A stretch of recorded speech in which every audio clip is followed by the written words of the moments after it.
Hello new friends, it's me, FlaShBaK, back with another history video. I wanted to make a couple other videos before this one, but finding screenshots and video materials proved stupidly hard. So, before we begin, I have a question. Would you fax mind if I put out the 9b90 history episode without much video material? I mean, without as many sliding screenshots as usual. You can vote on the poll I've put on the right. Today's video is the long-awaited episode about early 2017. Narrating for us we have Zelice, known for being Minecraft 11's loyal right hand and for breaking maps the first and the second time. But he's also a pretty epic guy. I'll leave you to him. Letterman had left us at New Year's Eve, and that's where we'll continue from. JJ re-enabled the 1111 dupe to celebrate, and even the later wave of new fags was able to exploit it, even if for a day. Future Client was on sale for Christmas, and so many players bought it. Thanks to it, many players started elytra flying around the world, loading chunks at a very fast pace.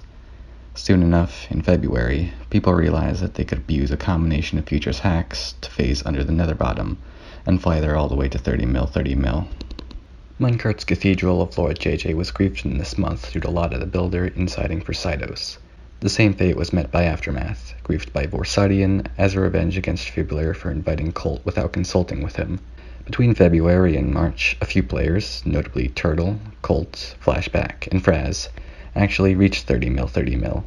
Presumably, one or more of them was responsible for the chunk corruptions which plagued 9b90 in the following weeks. If you think that 9b90 is laggy and restarts a lot, you probably weren't around in February of 2017. In the worst moments, restarts would occur roughly every 15 minutes. Restarts and rollbacks were frequent.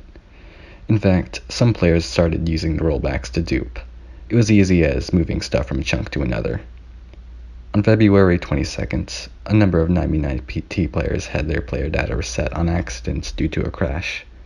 The list includes many famous names such as Fraz, Colt, Fibular, Atomic Squid, Jot, and Miniman392. Who was already a new fag anyway, so fuck him. When this happened, JJ finally got his fingers out of his anus and started working on a solution. To do so, he took down 9b90 and opened up 9b90's first temp map. The first temp map was home to the legendary K69 base, featuring most of 9b90's popular players. JJ gave Fraz op for testing, but then forgot to take it away. Fraz in turn used it to give his friend FlaShBaK a sharpness 1k sword to bully FiverZ with. Then, when that got boring, Fraz opted the cheese toasty and FlaShBaK. They started fucking around the spawn area and creating many illegal items. They in turn opted more people, who upped more people. The abuse party came to an end when Dugs decided to /stop the server. Apparently, JJ had set up an alarm that would wake him up when the server went down. And, for him, it was the middle of the night. A very angry JJ woke up, de-opped everyone, and opened up a new map. The second temp map of 9b90 opened, like that. But it didn't last long. As JJ soon reopened 9b90, it was improved. Slightly. The restarts never really left, as you can see today. Yep, back in 2016, seeing 9b90 restart was a rare event. New month, new dupe. The donkey dupe. Sometimes called Cactus Dupe as reference to the meme, went public on the 16th of March. It was quite efficient, though obviously not as much as the 1111 one, and it involved donkeys, nether portals, and cacti. Briefly after, the restarts worsened by a lot, reaching February levels. What was the cause? Too big stashes with too many entities in them. The server hardware simply couldn't handle the stuff in item frames, and would shut down. JJ had no choice but to upgrade the server hardware. The lag of this period, however, caused many players to quit. April Fool soon came. To celebrate, JJ turned the server into a Kit PvP server. Even more than it is right now, I mean. It was hosted on a poorly configured temporary map. Some players soon figured out that you could exit the arena through ender pearls, and did it. They started fucking around on the flat room that was all around the arena, and JJ had to /kill them and reset their player data. Only on the temp map, of course. Between April and May, illegal items became of public domain.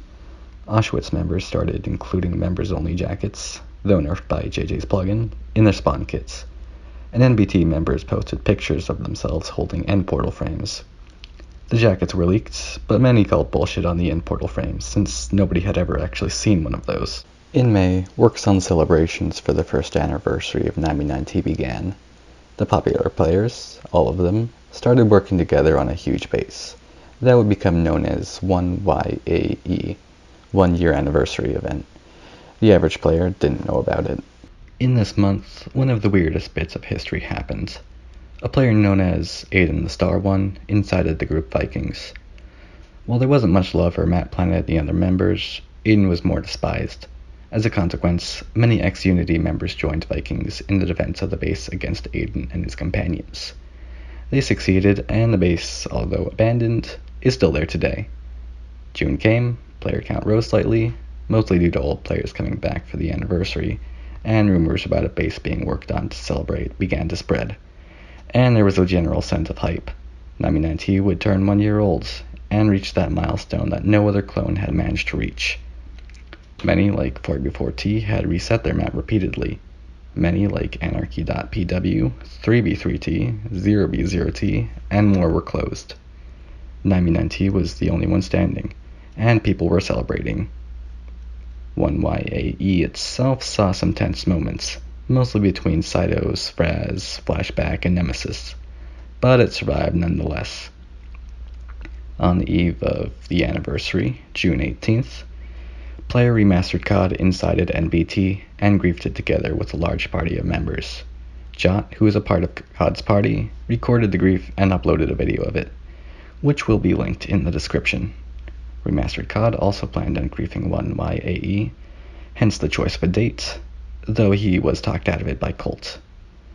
The displaced NBT members went on to found Ket Island, which may or may not be still standing today, depending on who you ask.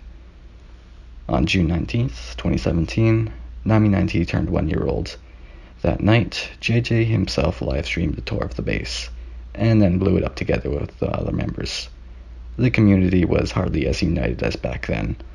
However, things were about to change in the month after. But this is where we'll leave it for now. Many thanks to FlaShBaK and FiverZ for helping me wrap the story up, and of course to Zelice for narrating this. Before the video ends, however, there's something I want to tell you, new pals. Remember to upvote community channel videos on the subreddit, because if you only upvote shitty memes, it looks like that's the best 9b90 is capable of. Had to get that off my chest. I'll see you next time.